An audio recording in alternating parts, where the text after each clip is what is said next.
Yeah, it's really great to have Vidyasakhi here, actually, at Sangha Night. I know, probably as nobody else does, how busy Vidyasakhi is at the moment. So very much appreciate her finding time to do this. Vidyasakhi is a great boon in my working life, actually. She's a very, very stimulating, imaginative person to work with. And very, very passionate about the Buddhist Centre and what we're trying to do here. So it's a great boon, actually, to be working with Vidyasakhi. So thanks very much, Vidyasakhi, for, again, making time to do this. And what we're going to do is, largely I'm going to sort of interview Vidyasakhi, but it'll be slightly sort of both ways, slightly mutual. We'll work it out as we go along, as we usually do.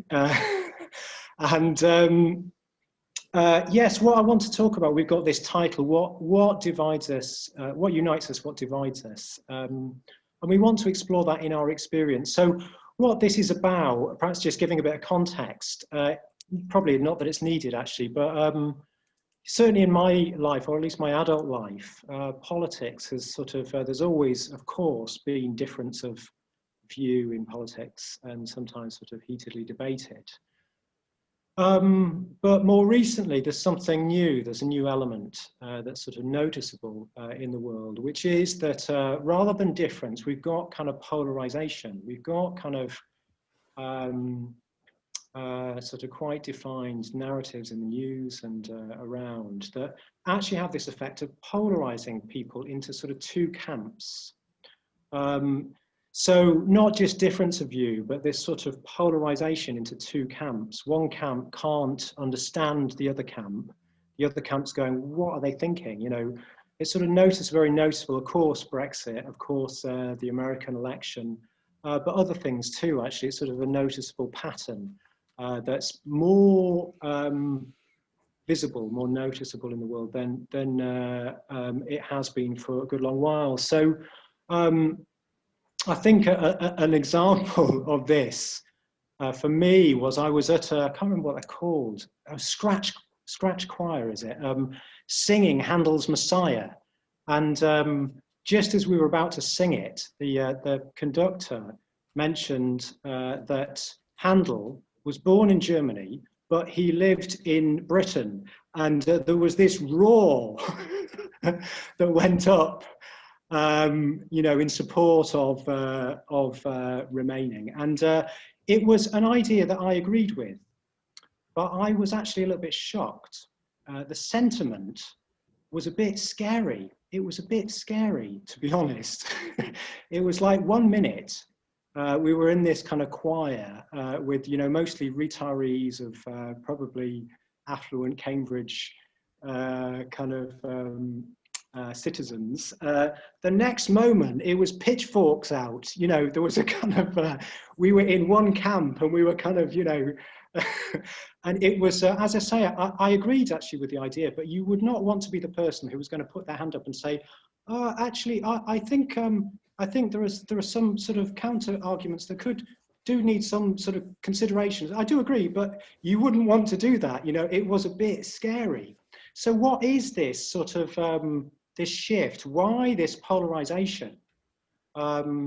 So we want to explore that. What is it that divides us in this sort of into camps? And what is it that unites us? And we're wanting to explore this in our own experience, and through that, explore what is the significance of Sangha. The Buddha gave great emphasis to spiritual community. So what is the significance? And we're not going to be able to explore all that in the first evening, which is why we've got a whole series exploring it. But we just want to get you started, get you thinking about it, stimulate your thoughts so that you can go into the groups and explore it in your own experience. So that's to give a bit of context. So yeah, I wanted to start, Vidyasakhi, by asking you about your experience before you were a Buddhist. Could you sort of give us an outline of, so I know, because we talked about this, that you were working in a theatre company that was a feminist, separatist, activist kind of theatre troupe. So quite exciting kind of setup. But I wonder if you would just share with us the sort of shape of your social world, and what were the sort of narratives, the social narratives, or the social categories that kind of shaped that world. So what was the shape of it, and what were the social narratives and social categories? Shape, I mean impressionistically, you know. What was it like? Yeah, well, you know, it's a complex story. It's a really complex story. That all happened in Sheffield. So I grew up in Stratford upon Avon, but I went to university in Sheffield in the 1980s. So we're talking about the miners' strike. I don't know how many people here remember the miners' strike, but anyway, I lived in Sheffield during the miners' strike, which was an extraordinary time. And Sheffield was part of what was known back then as the Republic of South Yorkshire. So it was a left-wing sort of enclave, in a way, socialist. And there were many, many things about that that I deeply appreciated. And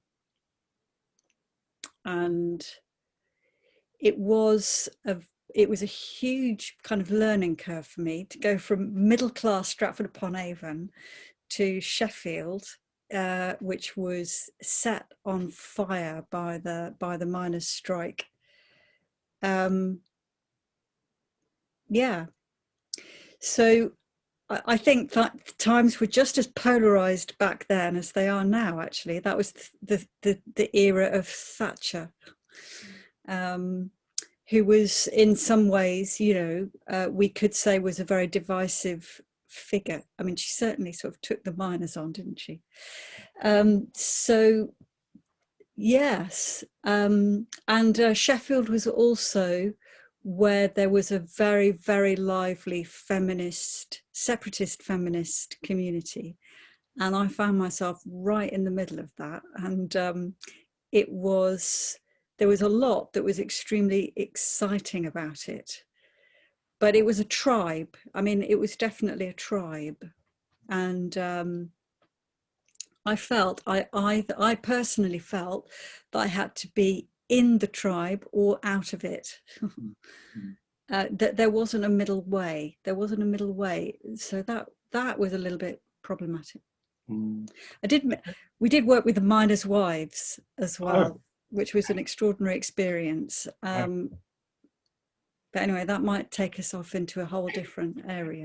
Down a mine. Yeah. Yeah. So just drawing out a little bit about that. So you said you kind of either in it or out of it. So who was the other side of that?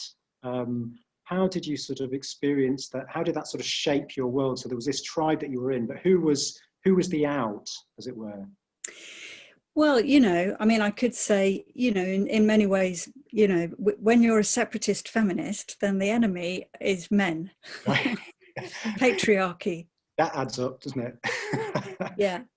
Yeah. But we were living in highly sort of politicized, polarized times. So there was also, you know,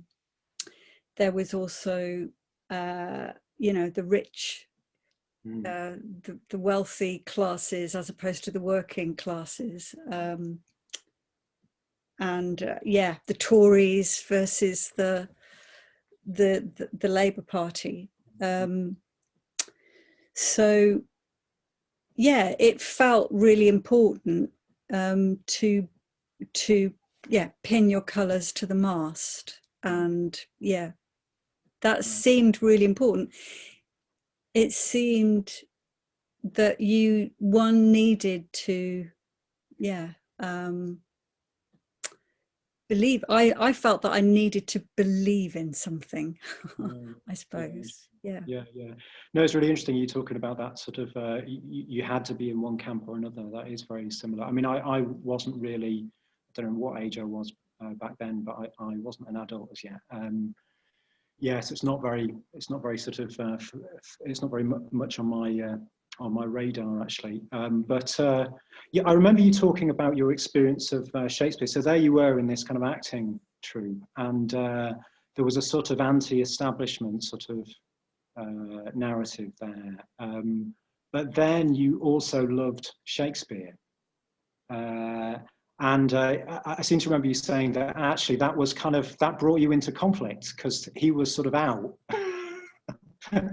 Yeah. I wanted to do a production of The Taming of the Shrew, which is just like not what a separatist feminist should want to do. But Right. I was very, yeah, of course, I grew up with Shakespeare. I grew up sort of more or less in theatre in Stratford upon Avon because my mum worked in the world of theatre, and so I was very, yeah, so I had a lot of experience of Shakespeare, and I suppose what Shakespeare represents is what Shakespeare's work represents for me is poetry, which kind of takes you beyond, doesn't it? It takes you beyond polarity. It takes you to a sort of the realm of truth, which was also very, very important to me, actually. There was something about emotional truth and heroism, I think, that was very, very important to me, that seemed to be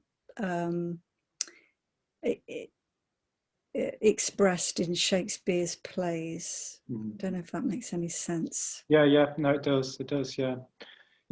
So yeah, just stepping back, the sort of rough shape of your world was that it was quite polarized, but it sounds like actually that didn't really work for you. It sort of polarized you against yourself in certain ways, in that actually you know, here was this pillar of the establishment,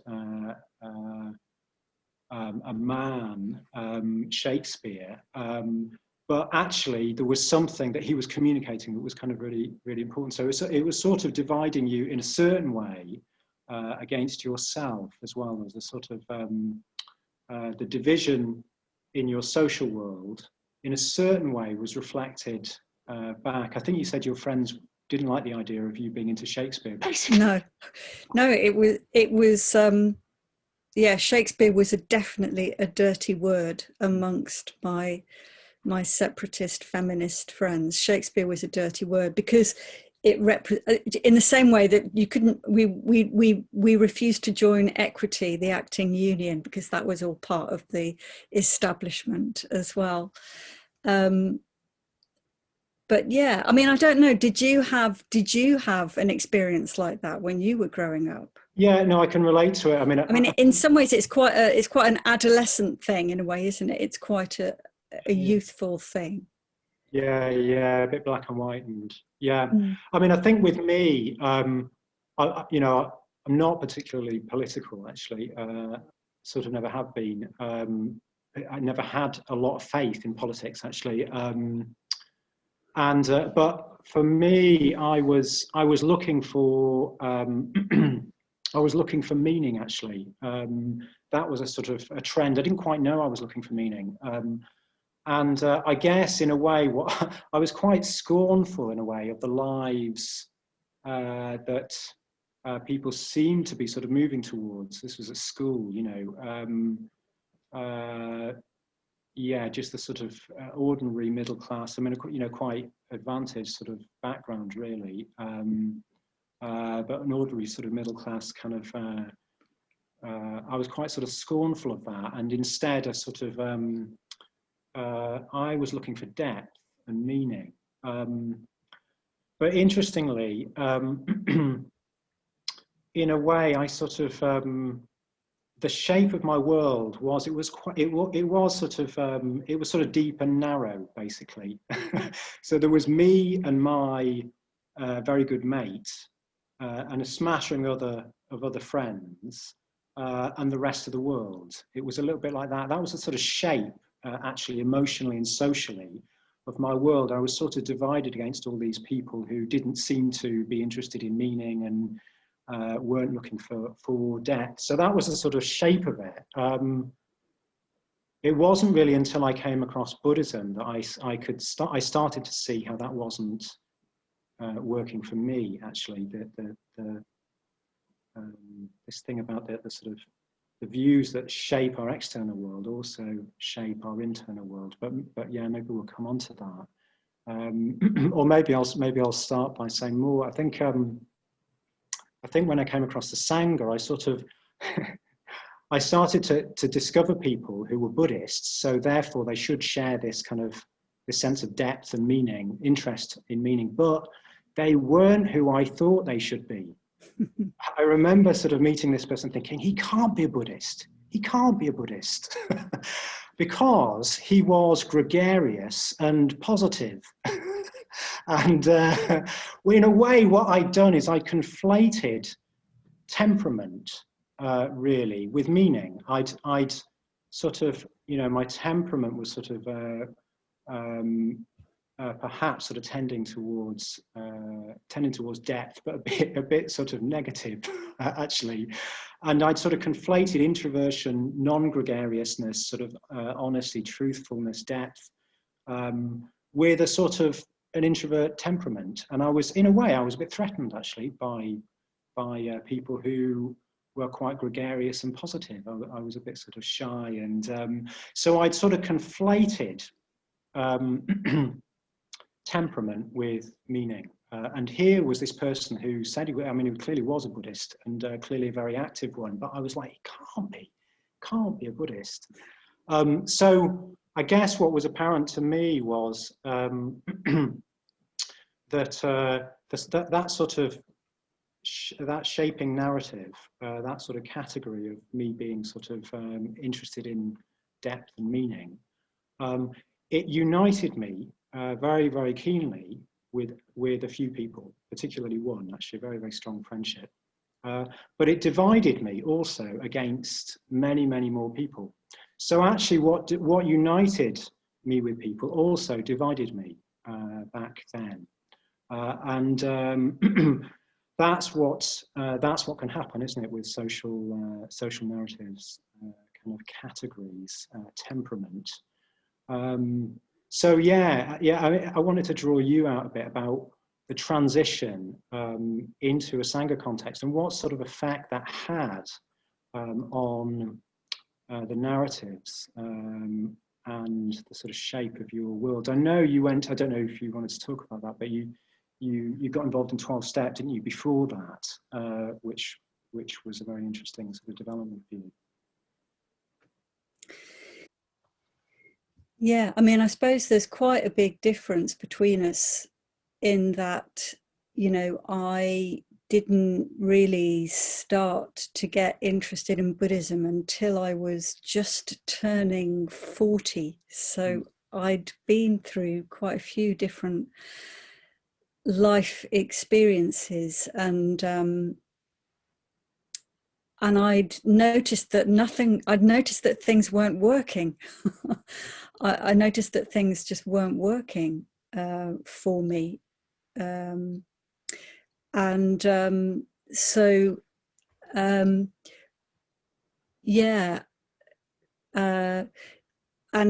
right. I think I probably had given up being political or being activist.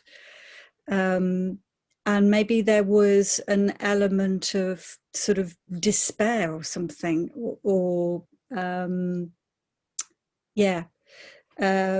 but what sort of started to orient me towards Buddhism was the fact that I got involved in a 12-step program. And that was a real, that really changed things for me, because what I began to understand as I got involved in the 12-step program was that I had seen that everything that was wrong was out there, and there was, what I was experiencing was a sense that if what was out there could change, then my pain would stop, my difficulty would stop. But as I sort of started to go to these 12-step meetings, I began to realize that what needed to change was the way that I was relating to the outside world.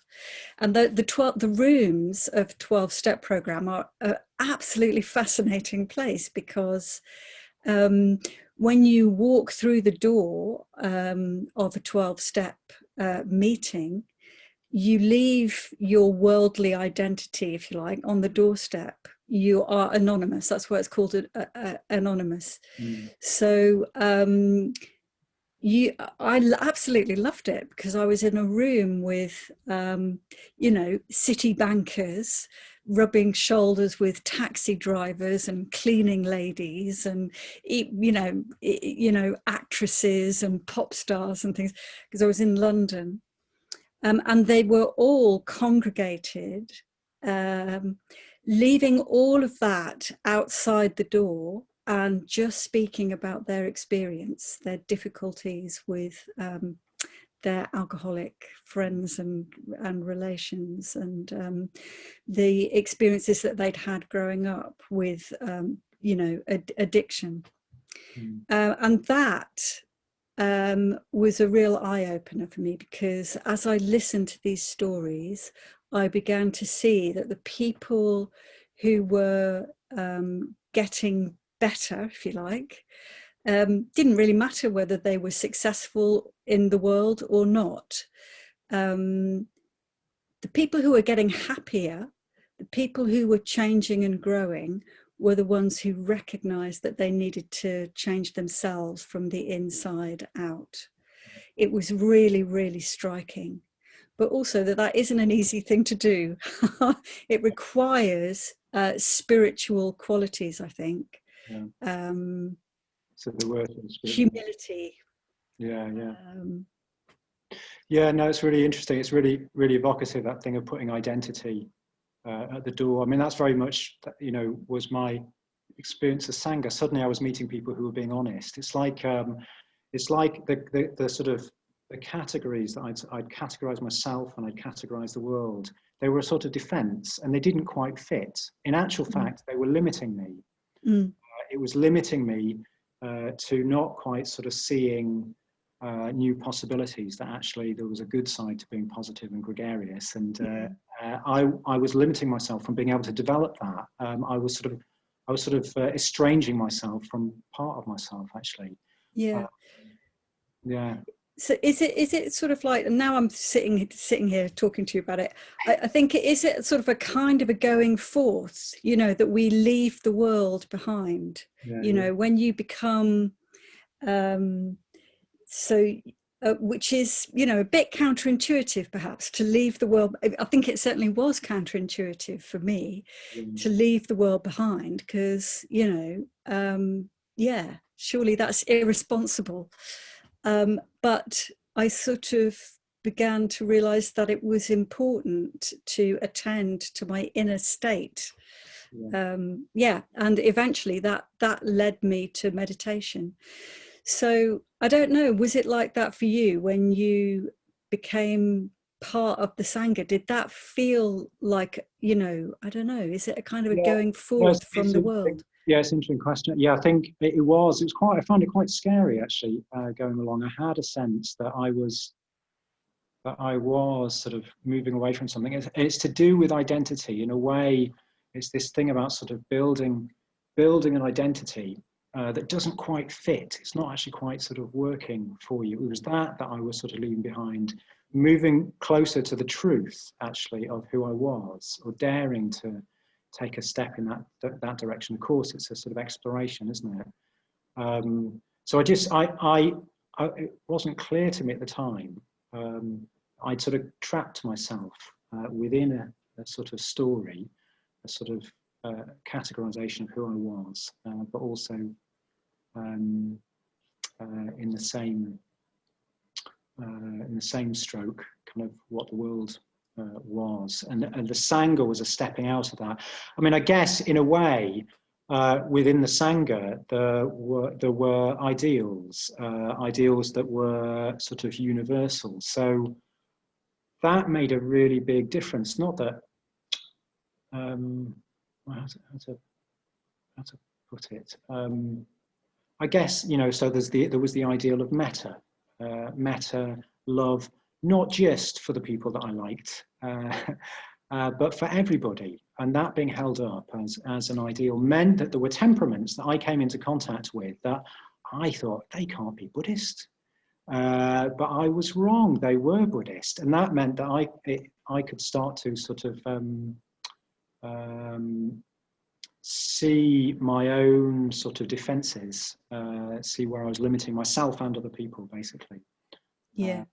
Yeah, more clearly. I wonder, have you got any stories of that sort of, that categorizing and limiting within the Sangha that stand out for you? Well, I think I made a decision. I recognized, again, you know, I was just turning 40 when I got really involved in the Sangha. And I recognized that I had been sort of on the run.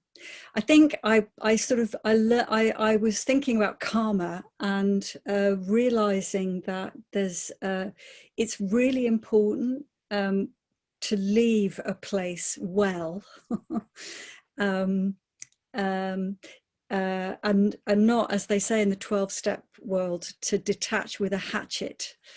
And that I had a tendency to sort of detach, you know, to leave a place not very well, really, in conflict, in sort of, yeah. And what I recognized when I sort of became part of the Triratna's Sangha, I mean, I joined an evolution shop team quite early on. And I knew that I didn't have that much in common with quite a lot of the people on the team that I was joining. I didn't even really like some of them. I certainly thought that I was going to have to, you know, be on my guard in a way.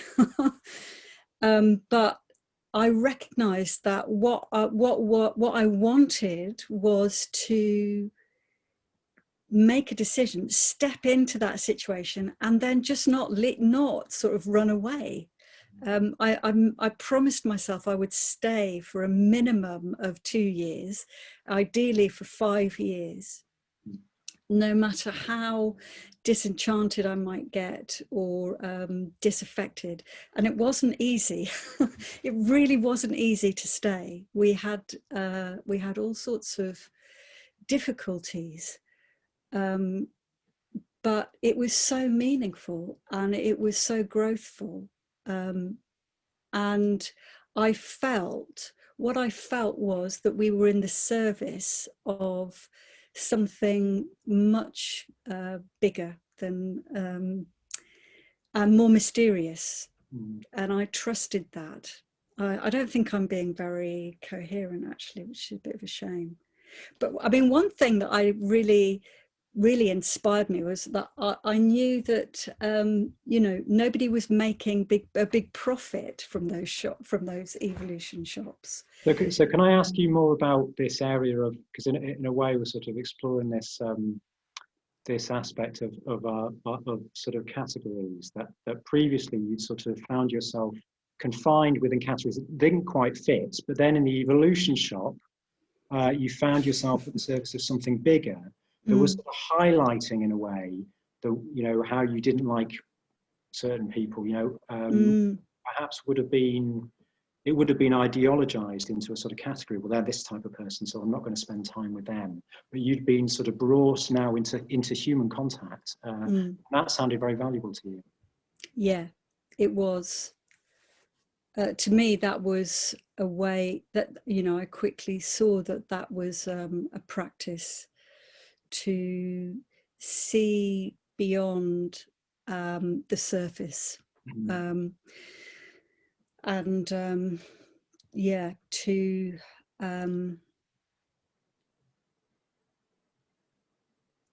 connect, yeah, just more deeply with the humanity of the people that I was working with. It's so hard. It's so simple to say, isn't it? But it's actually really profound. It's yeah, yeah. No, it's very evocative in a way. I think yeah, I think perhaps just sort of aware of time. oh my goodness. I think yeah, well, perhaps just before we finish, perhaps it'd be interesting to draw you out about a bit more about this area, actually, of what happens, what can happen when we just sort of connect with people's common humanity, because that's really what Buddhism, what Sangha is enabling us to do. So just, you know, with our working relationship, you know, here we are, and we do work very, very closely together. We have differences, you know, we don't agree on everything. But I guess what's very striking as well is that in a way there is a deeper unity. There's something that sort of unifies us. So it was only the beginning of this week we were disagreeing about something, wasn't it? But it doesn't mean that we sort of end up in two camps. There's something else that goes on there. So that's interesting, isn't it? Because perhaps back in our 20s, perhaps we would have ended up in different camps. You know, I would have been the patriarchy, and you would have been, I don't know what you would have been anyway. So yeah, just to yeah, anything to say about that particular experience, because I think actually this experience isn't really acknowledged within the prevalent narratives that we see. Yeah, I mean, I do think, you know, I do think that there is, I haven't completely abandoned, you know, my critique of you know, I think that you know, that there is value in, you know, we are very different, and you know, yeah, I think in earlier times it would have been quite difficult for me to have seen you in your humanity. But working with you is deeply satisfying and enjoyable and very growthful, and I think that is only really possible in this kind of environment where we do sort of go forth from our views. It's about views, really, isn't it? Yeah. But those views are also there. It's like you don't completely abandon. I don't abandon my ideals or my views in a way. It's simply that I sort of disidentify from them, because well, that's the practice. Because I can't change things through force of will. I can only effect change by really deeply showing up and listening to the best of my ability, and trusting. You know, there's something about metta in all of that, I think. Yeah, so this point about disidentification, that's really, really significant, isn't it? That this is what happens in camps. You identified with a view. I am a woman, and that is a man. That is a man. You sort of identified with one view, and so that's sort of what divides us, isn't it? That we get into social categories, but we don't just use them to help us see what's going on. We identify them with them as sort of absolute categories, but actually we trap ourselves in them because it's not as simple as that. We're human beings, Mm. and that's what's happening in the Sangha, isn't it? That we all hold and are committed to human ideals, the human ideal of enlightenment, that we can all grow. So that is what we most centrally have in common. That's what metta is, to relate to people on the basis of that common humanity, common potential. But it doesn't mean that the views aren't there. It doesn't mean that you're not a woman anymore and I'm not a man anymore, but it changes the nature of the relationship with those views, such that we're no longer identified in quite the same sort of white knuckled kind of defense in a way. Yeah. And it's a mysterious thing, because we don't know. I haven't necessarily chosen to be a woman. Yeah. I'm not like back in the day, when I was part of the separatist feminist group, some of us were elective lesbians at the time. It was quite a strong thing that to sleep with a man was to sleep with the enemy. But actually I feel, I could understand that rationale of that in a way, but the fact is that I'm a heterosexual, and there's something quite mysterious about that. It doesn't mean that all women have to be heterosexual, or do you know what I mean? But there's something mysterious. So you have this identity, and what I'm sort of interested in is honoring that identity, even if it's not very fashionable, but not being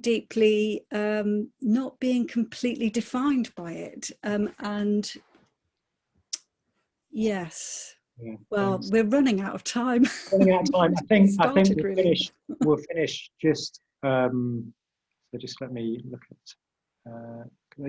I just finished with one last question, because you decided, didn't you, to sort of go forth, as it were, from feminism. So why was that? What was it that you felt was sort of limiting? I think for me, I didn't want to belong to a self-interested group. So I would fight for equal rights, but not merely of women. I did read a lot of feminist ideological sort of writing back in those days, and I learned a huge amount from it.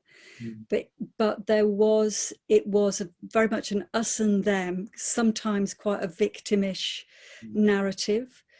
And what I feel uncomfortable about is, if I'm fighting for the rights of women, then I'm sort of excluding the rights of Black people, or I don't know, all sorts of other groups. Somehow, why is my interest group more important than another one? So that's why I don't strongly identify as a feminist. But that isn't to discount the history of patriarchy, which I do think it's important to be awake and alive to. Yeah. No, thanks. That's brilliant. I mean, I suppose whilst we're sort of highlighting the danger of sort of social categories, that we end up sort of identifying with them and you get clumped into camps, they're also really important, aren't they? Because it's only by identifying them, say with feminism, that you can sort of speak out and say in a political sphere, well, look, actually, we are getting sidelined here. So that's really, really important in a political sphere. It's just that actually in the Sangha, we're doing something altogether deeper, which is that we're trying to, whilst we're sort of acknowledging differences, we're trying to ultimately transcend all categories. We're trying to see each other as human beings kind of first, and really relate on that basis, which is where those sometimes the world wants to sort of pull us back from the Sangha, back into identification or more firm identification with those categories. But what's possible to open up, what can open up, is this deeper unity, whereby you and I can be co-chairs, can work together very, very harmoniously, can differ, but actually agree on a much deeper basis. It's not like we're sort of holding it in, is it? It's not like we're just being nice and we really sort of hate each other, which sometimes you see. It's actually much, much deeper than that. There is a deeper unity. And I don't think that's acknowledged within the world. So this is what we're sort of starting to explore. What is Sangha? What is it that actually unifies us? And we're just getting started. It's going to be next week that we're going to start to talk more fully about that. But thanks very much, Vidyasakhi, for being such a sport in entering into that. We could have fallen out, couldn't we? For heaven's sake, that would have been embarrassing. That would never happen. So as for now, we're going to get into groups. I hope this has at least been stimulating. We've been a bit around the houses, but I hope it's stimulated you. Well, what we can do in the groups is we can say, we can explore, have you noticed the categories, the sort of social categories that you tend to relate through? What are the sort of social categories that you tend to relate through? And have you noticed them at play within the Sangha here at Sangha Night, within the spiritual community? Perhaps a bit of a pokey question in a way. We're revealing ourselves, aren't we, by asking this? But we're all in the same boat, so let's sort of be good-humoured about it. So without further ado, Jeremy will press the magic button, and we'll fly through cyberspace into our groups.